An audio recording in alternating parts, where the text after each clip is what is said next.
नमस्कार. फुलटॉस मराठीमध्ये तुमचं परत स्वागत आहे.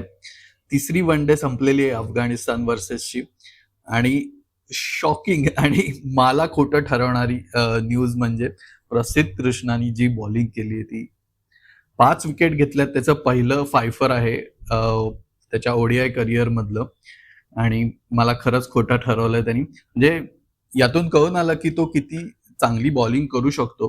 काल त्याला चांगला बाउन्स मिळत होता. शॉर्ट ऑफ द लेंथ थोडा short of good length bowling टाकत होता तो आणि त्यामुळे चांगला बाउन्स मिळत होता आणि काय पार्टनरशिप केली आहे रोहित शर्मा आणि प्रसिद्ध कृष्णाने. नाही, बॅटिंगमध्ये नाही. ॲज अ फिल्डर आणि ॲज अ बॉलर पहिल्या 3 विकेट्स पहिले 3 कॅचेस रोहित शर्माकडे फर्स्ट स्लिपमध्ये गेले.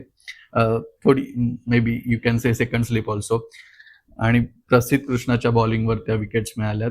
पहिल्या 4ही विकेट्स प्रसिद्ध कृष्णाला मिळाल्या आणि त्यामुळे अफगाणिस्तानची बॅटिंग लाईनअप सॉर्ट ऑफ ढासळलीच होती. नंतर त्यांनी कमबॅक केला, त्याच्यावर बोलू आपण.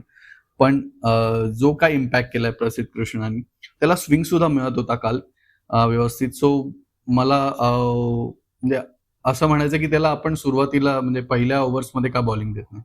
मी जेवढं पाहिलंय तेवढं तो सॉर्ट ऑफ मिडल ओव्हर्समध्ये किंवा 10-12 ओव्हर्स होऊन गेल्यानंतर थोडासा बॉल जुना झाल्यानंतर येतो. पण नवीन बॉलनी त्याला स्विंगही मिळत होता आणि काल बाउन्सही मिळत होता. सो जर त्याला टीममध्ये घ्यायचं असेल तर समथिंग टू थिंक अबाउट. आपण या गोष्टीचा विचार नक्कीच करू शकतो. यातून हे तर दिसून आलं की प्रसिद्ध कृष्णामध्ये आहे पोटेन्शियल आणि हाच पोटेन्शियल बघून आय गेस सिलेक्टर्स त्याला टीममध्ये घेत होते. आय थिंक त्यांनी त्याची कन्सिस्टन्सी अजून चांगली सुधारण्यासाठी प्रयत्न केला पाहिजे. कारण जसा त्यांनी इम्पॅक्ट काल केला तो लिथल होता आणि तो या गोष्टी करू शकतो मेनली.